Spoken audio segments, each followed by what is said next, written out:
Hello again, everybody. This is Dr. Ted. As you can see, I'm in my car, and I will explain.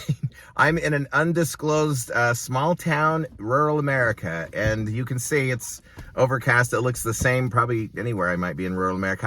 I work in a town a little bit farther from here. It's got about 3,000 people, and there's, 20 little towns that feed into it. It's a town of about 3,000. Anyway, so I thought rather than wait till I get home and do my fancy backdrop and everything, I would just do one right now, because I think I want to tell you some things that I think, in fact, I know will help you. Things I see every day in the ER, I used to see in my clinic, that can save you time and money, okay? The first one I did, as you all know, was on depression, and I hope you give that to anybody that needs it. It is accurate information. And I'm going to do more on depression. You can't cover that in one sitting, so I'll do maybe something on that in a week or two and expound on that, and hopefully that's helping a few people. I can't believe the views already. It's a topic for January, right? What a better month to release something on anxiety or depression than January, right? This is the month when we all feel it a little bit, right? The seasonal affective mood disorder, we all feel. January is just not most people's favorite month. So anyway, here's one I know you will see, because I see it every time I work, about every time I work. One, and I think I put in the description, nosebleeds, okay? Who hasn't had a nosebleed? Or you know somebody that's had a nosebleed. If you haven't seen one or had one in the last year, you will probably this coming year, or you'll know somebody. They're very common. They're very scary if you can't get them to stop. And what if you're on a blood thinner? What if you're older? Some of the people, when they get in their 60s and 70s and even higher, they have heart conditions or something, and they need to be on a blood thinner, and you get a nosebleed and it won't stop. And I mean, they'll fill paper towels. They'll fill towels. People will come in with a towel just soaked with blood, and it's scary. And so what do? You got to go to the hospital and get it stopped. What if we could tell you a way you could stop all nosebleeds? I mean, by the time they've seen me, we get them stopped in 10 to 15 minutes every single time. And I can teach you the secret to how to get rid of those. First thing you do is most nosebleeds occur right in here, this far into your nose.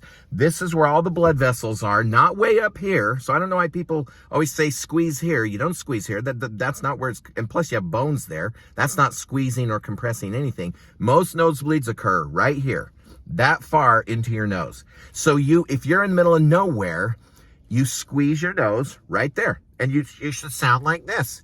You should squeeze your nose so that the blood vessels where that occurred, and you know what causes most nosebleeds? Local trauma, your fingernails, you have a scratch, or you use a tissue, and something breaks that little skin that's really, really thin, and it's not thick skin like on your hands or the soles of your feet, and that thin skin can crack and bleed when it's winter and it's dry, or like I said, you put something in your nose to clean it, and all of a sudden, oh my gosh, I got a nosebleed.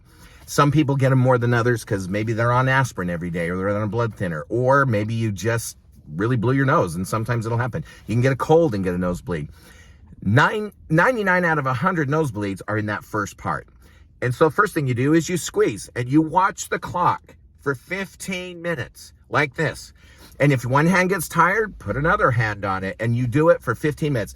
Watch the clock, because in 2 or 3 minutes, you'll think, oh, that's got to be 15 minutes. It's not. When you're doing something boring, it seems longer. Watch it by the clock, let go. Almost all of them will stop just from that pressure. One thing you do not want to do is put your head back. Everybody always goes, squeeze up here and put your head back. That's like the two worst things you could do. What's going to happen if your head's like this and your nose is bleeding? It's going to go right down your throat, into your stomach. Guess what stomachs don't like? Blood. Raw blood. They don't like it. And so what happens? If you have a serious nosebleed and you get enough blood in there, you'll get nauseated. And what happens when you get nauseated? You'll throw up. And even if the nosebleed stopped, when you throw up, your blood pressure skyrockets and your nosebleed starts again, right? So it's like, that's like the dumbest thing you can do. Do not put your head back. Put your head forward, and now it's going to drip on everything. So it's going to help if you're squeezing. It won't bleed if you're squeezing it. And in 15 minutes, it'll stop. Let's say it doesn't stop. Then you go get something that helps the little platelets to break and start their little clotting mechanism. You do not want to use tissue or paper towels. You know why? They would work, but they disintegrate when they're wet, right? We've all known that's what tissue paper is designed to do. You don't want it to stay intact when it goes into your sewer system. So you want to take a cotton ball. Everybody has a cotton ball. If not in your bag, you have them in a medicine that you've bought or something like that. And if you don't, okay, go get some cotton balls. Ask your neighbor. They probably have a cotton ball. And they'll say, really, you need a cotton ball? And if they see your bloody nose, they'll know why. Anyway, you take that cotton ball. When it gets wet, it still stays firm and hard. You take, not the whole cotton ball, just take a piece and roll it up, put it up the side with that's bleeding, and squeeze again. 15 more minutes. The ones that didn't stop with just pressure, most of those will stop with that rough edge. If you have to use tissue, you can use it, but how are you going to get it out if it disintegrates? And if you try and blow it out, well, then you're going to start your nosebleed again. So cotton balls are magic. We use gauze pads sometimes, but honestly, we usually just use a cotton ball. Let's say you're on a blood thinner. You're 80 years old and it doesn't stop with pressure. You put a cotton ball, you did everything right, and it's still not working. Okay, this is when most people go to the ER, and this is what happens. You go to the ER and they say, oh, come on back here, and they put you in and they bring out the magic. I'm not kidding you guys. This is so cool. You're gonna do all the work and they're gonna charge you $1,000. You go in, they bring you back. There's always jokes. Oh, how'd you get a nosebleed? You know, and the wife always makes fun of the husband makes fun of the wife, or the little kid. Are you picking your nose? And they always deny it, but we know what kids do, right? So we get a cotton ball, same thing, take a little piece, roll it up, and we take out the magic ingredient. That, you know, that spray that you put up your nose called Afrin or neosynephrine? What those do, they're vasoconstrictors. In other words, blood vessel shrinkers. They make your blood vessels shrink and constrict. If you put that up your nose and you got a cold and it's leaking, it makes you clog up. So you put Afrin up there, you can breathe again. If you put that on a cotton ball, put 2 or 3 drops, doesn't take much, a little piece, 2 or 3 drops, it'll almost be dripping. On a little baby, maybe use 1 drop, because you don't want that baby drinking a lot of it. That stuff's toxic if you get a lot of it in you. But 2 or 3 drops in an adult, 2 or 3 drops in a teenager, even a little kid, a 1-year-old, 2-year-old, maybe 1 drop. They're not going to get in trouble with that much. Put that up their nose and then squeeze again. They all stop. I am not kidding you. Sometimes, for whatever reason, maybe they broke their nose, maybe they've got a growth in there, they've got a polyp, some reason, the rare case, the 1 in 100, they still won't stop, even after all that. Then we put a nasal pack in there. It's like a cotton ball that's kind of constricted, and when you get it wet, it expands. We put that in there dry, and then I squirt some Afrin on it, and it inflates, and they go home, and they come back tomorrow, and I pull it out, and they all stop. Now, here's the one thing you need to worry about. What if you're getting, 1 nosebleed today, tomorrow, and they stop? No big deal. But what if you're getting nosebleeds every day? Like for 2 weeks, you get it stopped, and then tomorrow it starts again, and then it starts again, and then you're like, why am I getting nosebleeds every day? That's a reason to go see your doctor, not the ER. Don't go to the ER, because they'll charge you $1,000, and they'll say, well, you're not going to die. I'm not sure why you're getting all these nosebleeds. You'll have to see your ear, nose, and throat guy, or your family doctor, or your internal medicine doctor, your primary care provider, your nurse practitioner, physician assistant, and they can figure it out. You'll need a blood test, and usually they want to look up inside there and see, is there a growth? Is there a polyp? Most of them are nothing scary, but you do need to find out why. There's some blood things. You can Google 10 reasons why you might get nosebleeds every day for 2 weeks. You need to find out that. But most people get a nosebleed and it's a day. And the only reason they go to the ER is because they can't get it to stop. So pressure, something rough with cotton, not tissue, and Afrin or neosynephrine. Take a piece of cotton ball, roll it up, 2 or 3 drops, put it up there, squeeze. You're welcome. Because if you go to the ER, they're going to make you wait. The guy with the heart attack gets in first. The lady with the stroke, she's getting in first. You'll sit there for hours and hours until it's not busy anymore. And then they bring you back, and then they make you do all the work. They put some up there and put you all the work. And then they say, oh, good, it stopped. And then they look in there, then it's this cautery thing. You don't usually need to cauterize anything. That's an ear, nose, and throat guy, and those are not very common. If you know how to get it to stop with cotton ball and Afrin or neosynephrine, you're done. You don't have to do anything more than that. And so you'll sit there for hours, and then they charge you $1,000, and you're like, I wish we didn't have to take the time and the money. Now you don't have to. Now you know what to do. Now you're an expert on nosebleeds, okay? If you have any questions, by the way, just ask me. Ask Dr. Ted at gmail.com. There's some of the ones that are capitalized, so just look, it's on our site there. Just ask me. Nobody asked me any questions after the depression one, so if you ask me now, I guarantee you I'll answer them. I'll get on there and answer them. Here's one more. What do kids like to do when they're bored? When they're 2, 3, 4, sometimes older. I don't know why. We've all done it, or our kids have done it. They'll take some bead or a Lego or a bean or something. And I don't know why, but they always want to put it up their nose. A baby won't do it. A newborn, they don't have that coordination.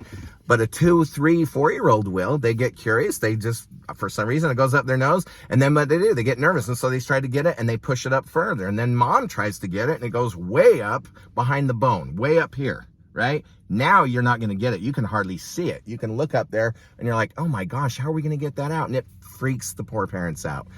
And so this is what you do. So simple. I've seen this so many times. I've had at least a dozen phone calls over the years. This is what you do. So simple. It'll save you $1,000. And the boy with the bead, he's not getting in for 5 hours because he's the last urgent thing there. He can sit there all night, right? Nobody's going to die with a bead in their nose. And so what do? So simple. You plug the other side that does not have a bead.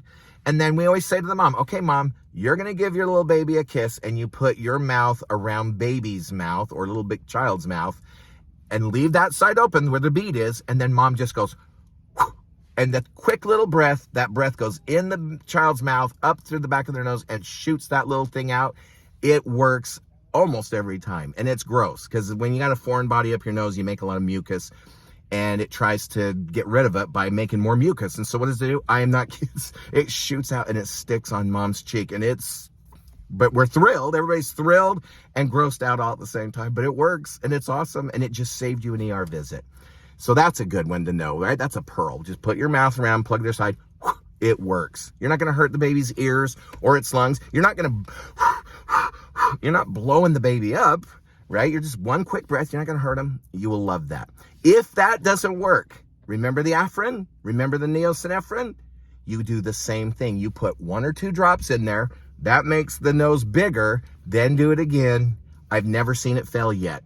If it fails and you can't get it even with that, okay, you got to go break down, go to the hospital. You know what they usually do? They take a catheter or some plastic flexible tube and they just push it until it goes down to the back and then the kid goes and spits it out. That's what we do if we can't get it out. I've never had to do that. It always works with the mom and the mouth. Plug the other side. Here's just 2 quick ones. Let's say they always tell us, don't run with scissors. You'll fall and cut yourself, right? Well, think about it. We have 2 blades in our mouth. 1, 2. Mine are wearing down because I'm old. You run every day with 2 blades, your teeth. And what happens if you fall? Or have you ever been chewing something and you bite your tongue? I've seen kids bite their tongue with a hole that big in it, an inch. You can put a finger through it. What do? Oh my gosh, you run to the ER. Oh my gosh, what is he ever going to talk again? You know what we do? Nothing. Unless, like the tongue's cut on one side and it's flapping on the other side, then we have to put a stitch to line it up. But the tongue is amazing. It will heal so quickly on its own. And you don't want to eat a lot of food until it heals because you don't want food getting in that little space. And the same thing on the inside of your cheek. If you bite the inside of your cheek, even a really big cut on the inside of your cheek, they'll heal in 2 or 3 days. It's unbelievable. You don't do a thing. Same with your lip. I've seen many kids fall and cut their lip on their tooth. If you look at your lips, you have a red part here, and then you have normal skin. Where the lip ends, your normal skin begins. Boy, I need to shave. I just noticed that. I work the night shift and haven't gone around to shaving yet. So you got the red part of your lip. There's not any dead skin there. There's little blood vessels, little capillaries. And that's why your lips are kind of red. When little children and teenagers, they don't even know how lucky they are. They have these beautiful red lips. And then as you get older, your blood vessels, look at mine. They're not as red as they used to be. I'm 59. I'm getting older. But that's why women put lipstick on, to bring that color back that used to be there all by itself when you were a kid or a teenager. Remember when you were bored? When I was bored at church, I used to put a pin through my finger, not the finger, but the skin, the dead skin. And you'd do really careful. If you do it careful, you wouldn't poke any blood vessels or nerves. And then you'd show your friend and he'd just go, and then he'd grab the pen and he'd try and do the pin. But you can't do it on your lip. There's no dead layer of skin. It's just thin skin and then blood vessels.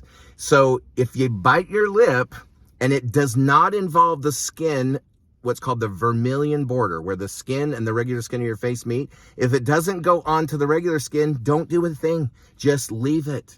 You can put some Afrin on a cotton ball and put it on there and it'll stop bleeding. Afrin on any superficial cut would stop bleeding. Stop the bleeding, put some pressure on it with a cotton ball, Afrin if you need to, and then let it stop bleeding, and seriously, within a couple of days, that'll heal.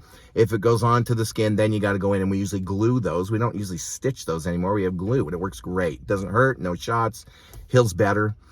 What was one more I was going to tell you? The tongue, the lip, I guess that was it. Those things. Nosebleed, beads up your nose, cut lip, don't do anything. Cut tongue, don't do anything. I don't care if it's big, you can put your finger through it. Leave it alone. It'll be sore, but it'll heal. It works every time. Don't spend your time and money going to the ER because they're just going to go, well, there's nothing we do. You know, watch for infection, watch for fever. Here's your instructions, $1,000. And you're the last guy that got in because a cut tongue isn't as serious as the guy with a heart attack or the motorcycle wreck that just came in. Okay, so next week, sorry about the car. I'm just on the road. I'm working, worked night shift last night. I'm working some shifts this coming weekend. And then the weekend after that, then I'm off for like 2 weeks. I'll be back to my normal home studio. But I thought it's more important to get these things out so you guys can save somebody some time and money. I'm going to do in the future, probably a couple more days, I'm going to do one on low back pain. What's the one thing, if you tell a doctor, I have back pain, and he'll ask you one question, do you have this blank? You'll freak him out, and everything gets exciting, right? Low back pain. When do you need to worry about it? When don't you need to worry about it? What's another one? Seizures. What is a seizure? Why is a seizure worrisome? When do you not need to worry about it? What about fever seizures? Seizures is a big one. We see them all the time. What was another one? Concussion, right? Your kid, I guess that's your kid falls out of the shopping cart or hits his head real hard. When do you need to go to the ER? When, if you go to the ER, do you need a CAT scan? When don't you need a CAT scan? These are critical pearls, and I can save you so much time and so much money to tell you what to watch for. Couple of things. You will be the expert. You don't need to go in for everything. In fact, you do go in, and then we don't do anything. We explain to him. It takes us 20 minutes to explain why you don't need a CAT scan, and you don't want a CAT scan. It's a lot of radiation. If you need it, you need it. But if you don't need it, you don't want to expose your little thyroid to all that radiation. And so these are good pearls. So hope you keep tuning in. I'll send that probably next Monday or Tuesday, something like that. Okay, thanks for tuning in. I'm so honored that you guys tune in. I hope I'm helping you. I just know I can save a lot of people a lot of money. A lot of doctors are retiring. It's hard to get doctor appointments. I'm here, especially out here in rural America. It's so nice if they have some of these little videos that you might learn and save yourself having to go in. And if it's something that doesn't seem like anything, but it is, you'll know to go in for that. Okay, I'll see you next time. Bye-bye.